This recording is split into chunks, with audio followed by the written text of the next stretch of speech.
BBA, BCA, BCom computer కోర్సులో 100% placement లభించే ఏకైక డిగ్రీ కాలేజ్ కూకట్పల్లిలోని i3 డిగ్రీ కాలేజ్ 8367215215. నమస్కారం, మీరు చూస్తుంది సుమన్ టీవీ. నేను కీర్తి. నాతో పాటు ప్రముఖ జ్యోతిష్యులు బ్రహ్మశ్రీ నందిబట్ల శ్రీహరి శర్మ గురుగారు ఉన్నారు. నమస్తే గురుగారు. వాగర్థావివ సంపృక్తౌ వాగర్థ ప్రతిపత్తయే జగతః పితరౌ వందే పార్వతీ పరమేశ్వరౌ ఆదిత్యాయ చ సోమాయ మంగళాయ బుధాయ చ గురుశుక్ర శనిభ్యశ్చ రాహవే కేతవే నమః. శృంగేరి జగద్గురు పీఠాధిపతులకి, కంచి పీఠాధిపతులకి నమస్కారములు తెలియజేసుకుంటూ కార్యక్రమాన్ని ప్రారంభిద్దాం.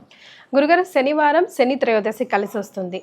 అసలే శని భగవానుడు చాలా పవర్ఫుల్గా ఉన్నాడు.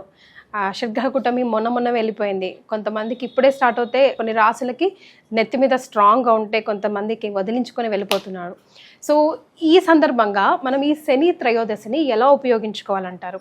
ఈరోజు వివిధ రాసుల వారు ఎలాంటి పరిహారాలు పాటిస్తే వారి జీవితం బాగుంటుందంటారు? ఇలాంటి విషయాలని వీడియో ద్వారా మనం తెలియజేద్దాం గురుగారు. తప్పకుండానమ్మా. అంటే ఇప్పుడు ప్రస్తుతం మనం గమనించుకున్నట్లయితే వెరీ రీసెంట్గా 29 మార్చి తేదీన శని భగవానుడు కుంభరాశి నుంచి మీనరాశిలోకి ప్రవేశం చేశాడు.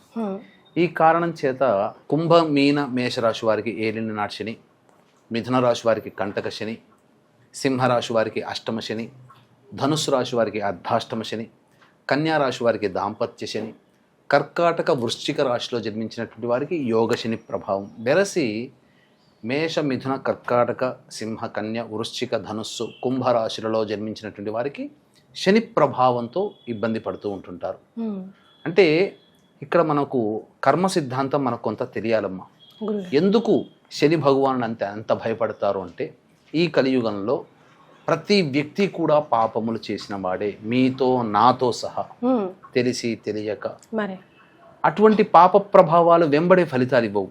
ఎప్పుడు ఆ పాప ఫలితాన్ని మనం పొందుతాము అనంటే, ఈ శని భగవానుల వారు సంచరించేటువంటి రాశులని సందర్భంగా అష్టమ శనో, అర్ధాష్టమ శనో, ఏలిన నాటి శనో, యోగ శనో, కంటక శని ప్రభావం ఉన్నప్పుడు, అప్పుడు మనం గతంలో చేసినటువంటి పాపాలు, ప్రారబ్ధ కర్మలు, గత జన్మ దోష ప్రభావాలు వెరసి ఒక్కటిగా చేరి మనం ఇబ్బంది పడుతూ ఉంటుంటాం.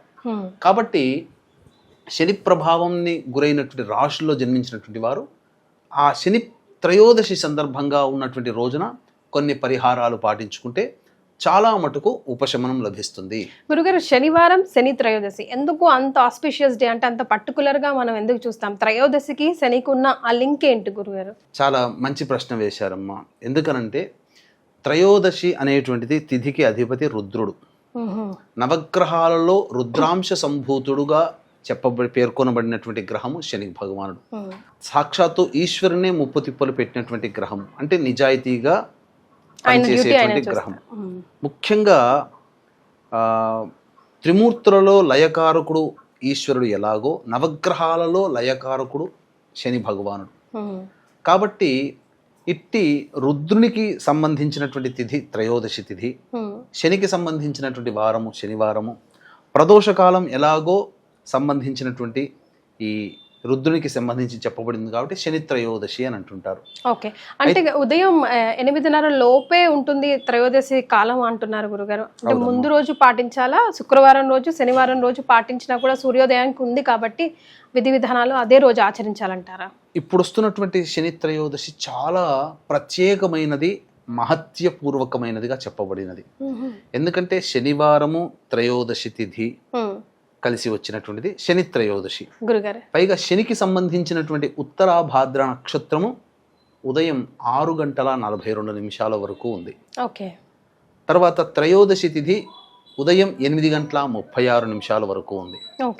కాబట్టి శని భగవానుడికి సంపూర్ణముగా ఉన్నటువంటి రోజు. మళ్ళీ ప్రాచీన సంఖ్యాశాస్త్రం ప్రకారం కనుక చూసుకున్నట్లయితే 26వ తేదీ అనేటువంటిది 2+6 ఎంతమ్మా? 8. 8 సంఖ్య శని భగవానికి సంబంధించినటువంటిది. కాబట్టి వెరసి ఈ 26వ తారీఖు శనివారం ఏదైతే ఉందో, సంపూర్ణముగా శని ప్రభావంతో ఇబ్బందులు పడుతున్నటువంటి వాళ్ళకి విముక్తి కలిగేటువంటి రోజుగా చెప్పవచ్చు. అందువల్ల కొన్ని పరిహారాలు అనేటువంటివి పాటించాలి. ఇప్పుడు మీరు విముక్తి అన్న పదం వాడారు కదా, అంటే పరిహారాలు పాటిస్తే విముక్తి వస్తుంది అని. పరిహారాలకి విముక్తి నిజంగానే వస్తుందంటారా గురుగారు? సిన్సియర్గా? ఖచ్చితంగా ఉంటుందమ్మా. దీనికి మీకు ఒక తెలియచేస్తాను. ఇప్పుడు మనం ఉన్నటువంటిది ఏంటిది, ఎండాకాలం. అంటే మధ్యాహ్నము 2-2:30 కల్లా మనం ఎక్కడికైనా వెళ్ళి మన పని చేసుకొని రావాలి. మనము మామూలుగా నడుచుకుంటూ వెళ్తాం, పని చేసుకుంటూ వస్తాం. ఎండాకాలంలో ఏమవుతుంది, ఎండ బాగా తగులుతుంది, తద్వారా దాహం వేస్తుంది, అలాగే చాలా శరీరము కృషించిపోతుంది.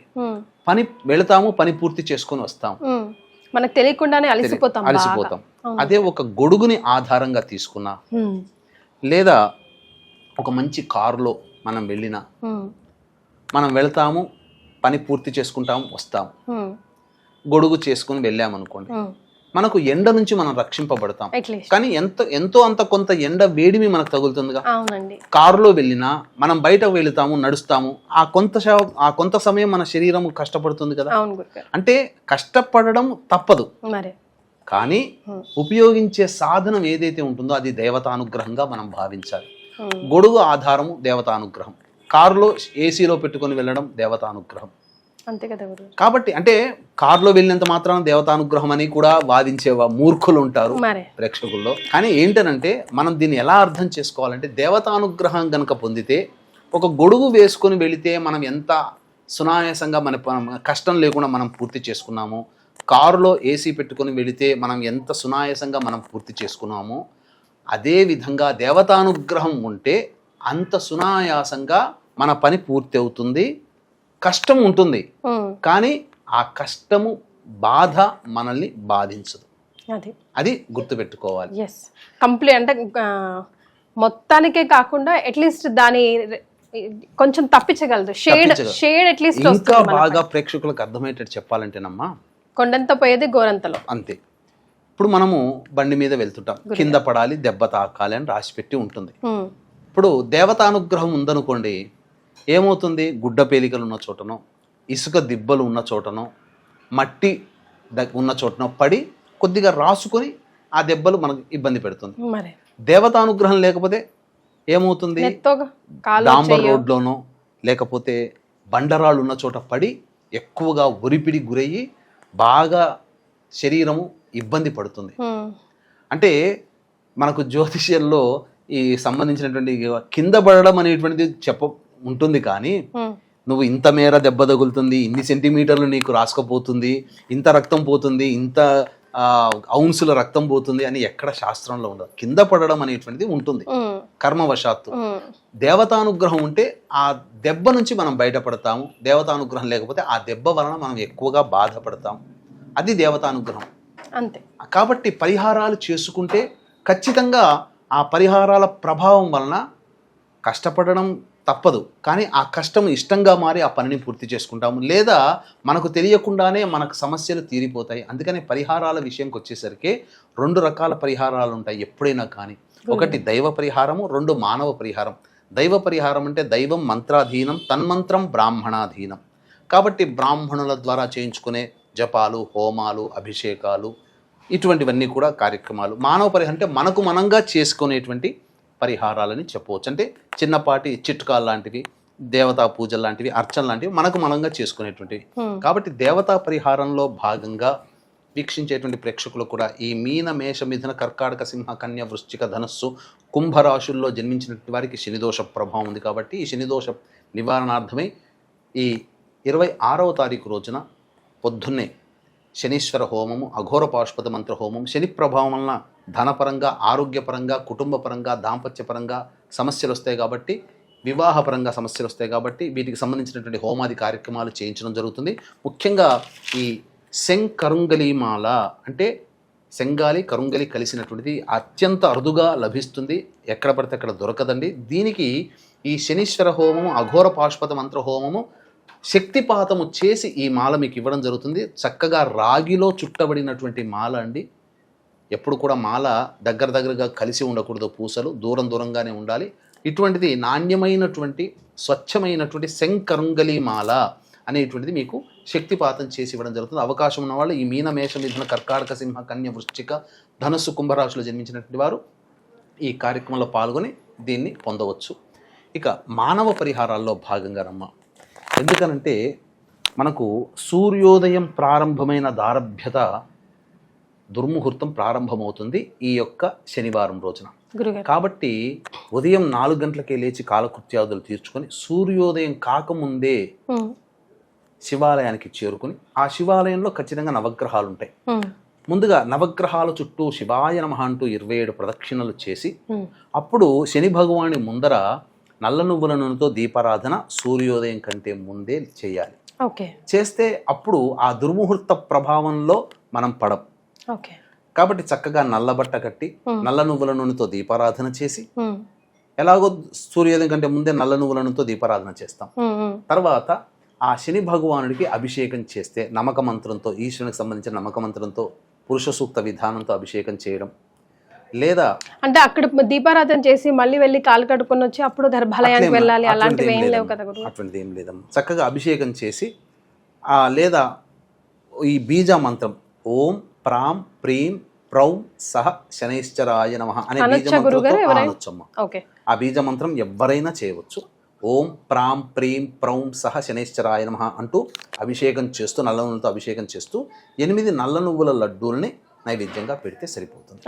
ఆ తదనంతరం వెంబడే శివాలయంలో ఎలాగో రావి చెట్టు ఉంటుంది కాబట్టి మళ్ళీ రావి చెట్టు చుట్టూ శివాయ నమః అంటూ 27 ప్రదక్షిణలు చేసి ఆ తదనంతరం చక్కగా ఒక రాశిగా నల్ల నువ్వులు, ఒక 1/4 కిలో నల్ల నువ్వుల్ని రాశిగా పోసి దాని మీద 3 తమలపాకులు పెట్టి ఆ 3 తమలపాకుల మీద మళ్ళీ మట్టి ప్రమిద కానీ ఇనుప ప్రమిద కానీ పెట్టి దీపారాధన ఒకటి పెట్టొచ్చు. కానీ 3 ఒత్తులు పెట్టి దీపారాధన చేసి అప్పుడు ఆ రావి చెట్టు కింద కూర్చొని పడమర వైపు ఫేస్ పెట్టాలి. పడమర వైపు ఫేస్ పెట్టి ఓం ప్రాం ప్రీం ప్రౌం సహ శనైశ్చరాయ నమః అనే నామాన్ని 1008 సార్లు, తక్కువ కాకుండా, మనకు టైం లేదు అని అనుకున్న వాళ్ళు 108 సార్లు అయినా కానీ జపం చేసి తదనంతరం వెనక్కి తిరిగి చూడకుండా ఇంటికి వెళ్ళిపోవాలమ్మా. రైట్ గురుగారు, జనరల్గా ముఖ్యంగా శని భగవాన్కి పూజ చేసేటప్పుడు, అక్కడ ఆరాధన చేసేటప్పుడు మేము చేసే జనరల్ మిస్టేక్స్ ఏంటి, అవి మేము చేయకుండా ఉండాలి అంటే ఎలా? అంటే మనం చూస్తూ ఉంటాం, వస్త్రం మొహం మీద కప్పేస్తుంటారు, లేదంటే పైనుంచి ఆయిల్ పోస్తుంటారు, అదంతా కాలిపోతుంది, దాన్ని తొక్కుతూ తిరుగుతూ ఉంటాము. ఉప్పు కూడా అలాగే ఇప్పుడు పోస్తూ ఉంటారు. అట్లాంటి మిస్టేక్స్ తెలిసి తెలియక చాలా చేస్తూ ఉంటాం గురుగారు. అంటే ముఖ్యంగా దేవతకి సంబంధించి ఏదైతే మనం అర్పిస్తామో అది తొక్కే ప్లేస్లో మనం పెట్టకూడదు. తెలియక చాలా మంది పక్కకు పడేస్తుంటారు. గళ్ళ ఉప్పు, ఇంకా చెప్పాలి అంటే ఆ శని భగవానుడికి బెల్లం ఉంటుంది, నల్ల బెల్లం దొరికితే చాలా విశేషం అమ్మా. ఆ నల్ల బెల్లం ముద్ద దొరికి దాన్ని ఒక దీప ప్రమిదలాగా చేసుకున్నా, లేకపోతే ఎల్లో కలర్ బెల్లం దొరుకుతుంది, గడ్డలు దొరుకుతాయి, దాన్ని ఒక గుంతలాగా తవ్వితే అప్పుడు తీస్తే దాంట్లో నల్ల నువ్వుల నూనె వేసి దీపారాధన చేసినా చాలా శుభ ఫలితాలు కలుగుతాయి. తర్వాత ఆ రోజున ఖచ్చితంగా చేయాల్సినటువంటిది ఏంటంటే ఉపవాసం ఉంటే చాలా మంచిది. లేదు ఉపవాసం ఉండలేని వాళ్ళు ఏదైనా కానీ వృద్ధులకి, మానసిక శారీరక వికలాంగులకి అన్నదాన కార్యక్రమం చేస్తే చాలా విశేషం. పారిశుద్ధ్య కార్మికులకి ఏదైనా కిచెన్ సామాన్, వాళ్ళు వండుకునే సామాన్ ఇచ్చిన, మున్సిపాలిటీ సిబ్బందులు పనిచేస్తారు కదా, వాళ్ళు ఊడ్చేవాళ్ళు వీళ్ళందరూ ఉంటారు, చెత్త ఎత్తిపోసేవాళ్ళు ఉంటారు కదమ్మా, వాళ్ళకి ఏదైనా కానీ ఇచ్చేయచ్చు. ఇంకా విశేషంగా చెప్పాలి అని అంటే ఆ యొక్క మున్సిపాలిటీ సిబ్బందికి డబ్బు లేని వాళ్ళు కూడా ఉంటారు కదమ్మా చాలా మంది. అప్పుడు మనకు కిచెన్ సామాన్లు కొనేంత శక్తి లేదు అనుకున్న వాళ్ళు కనీసం వాళ్ళకి ఛాయ్ తాగండమ్మా అని చెప్పి 10 రూపాయలు చేతిలో పెట్టినా చాలు. ఆ పుణ్య ఫలితం చాలా బాగా పనిచేస్తుంది. మరీ ముఖ్యంగా ఆ రోజున మాస శివరాత్రి కూడా అయింది, 26వ తారీఖు రోజు మాస శివరాత్రి. కాబట్టి అవకాశం ఉంటే ప్రదోషకాల సమయం వరకు ఉపవాసంతో ఉండి మళ్ళీ శివాలయానికి చేరుకుని ప్రదోషకాలంలో ఆ శివుడికి అభిషేకము అర్చన చేస్తే మహా అద్భుతమైనటువంటి ఫలితం కలుగుతుంది. అంతేకాకుండా ఆ రోజున కాలభైరవుడి దేవాలయం ప్రతి శివాలయంలో ఉంటుంది. అవునండి. కాలభైరవుడికి కూడా నల్ల నువ్వుల నూనెతో అభిషేకం ఆ రోజు చేస్తే ప్రదోషకాల సమయంలో ఇక ఈ శని భగవానుడు వల్ల కలిగినటువంటి ఈతి బాధలు ఏవైతే ఉంటాయో అవన్నీ కూడా మనకి తెలుస్తుంది. మనం బాధపడతాము, వీటి వల్ల మనకు సమస్యలు వస్తున్నాయని తెలుస్తుంది, కానీ ఆ సమస్యల పరిష్కారం కూడా జరిగిపోతాయి. అది అందుకనే మీన, మేష, మిథున, కర్కాటక, సింహ, కన్య, వృశ్చిక, ధనుస్సు, కుంభరాశుల్లో జన్మించినటువంటి వాడు ఇటువంటి వాళ్ళు ఈ పరిహారాలు పాటించుకోవాలి. అవకాశం ఉంటే మన పీఠమాధ్యంలో జరిగేటువంటి కార్యక్రమాలు నమోదు చేసుకోవడం ద్వారా శంకరుంగలి మాల అనేటువంటిది వాళ్ళు పొందవచ్చు. ఇది ధరించడం ద్వారా నెగిటివ్ ఎనర్జీ అనేటువంటిది మన శరీరంలో ఉండదు. పాజిటివ్ ఎనర్జీ వస్తుంది. నరదృష్టి నరఘోష పోతుంది. ముఖ్యంగా కాలసర్పదోషము కుజదోషముతో బాధపడుతున్నట్టు వాళ్ళకి ఈ శంకరుంగలి మాల చాలా బాగా ఉపయోగపడుతుందని చెప్పవచ్చు. రైట్, చాలా సంతోషం గురుగారు. శనివారం శని త్రయోదశి మాస శివరాత్రి కలిసి రావడం, ఈరోజు మనం అంతా ఎలా సద్వినియోగం చేసుకోవాలో, ఏం చేయాలి ఏం చేయకూడదో సవివరంగా గురుగారు తెలియజేశారు. సో ఈ అన్ని రాసుల వారికి ఆల్మోస్ట్ ఎఫెక్ట్ అయి ఉంటుంది కాబట్టి ఈరోజు మీరంతా కూడా సద్వినియోగం చేసుకోవాలని మనస్ఫూర్తిగా కోరుకుంటున్నాను. చాలా సంతోషం గురుగారు, ధన్యవాదాలు. సర్వం శ్రీ ఉమామహేశ్వర పరబ్రహ్మార్పణమస్తు.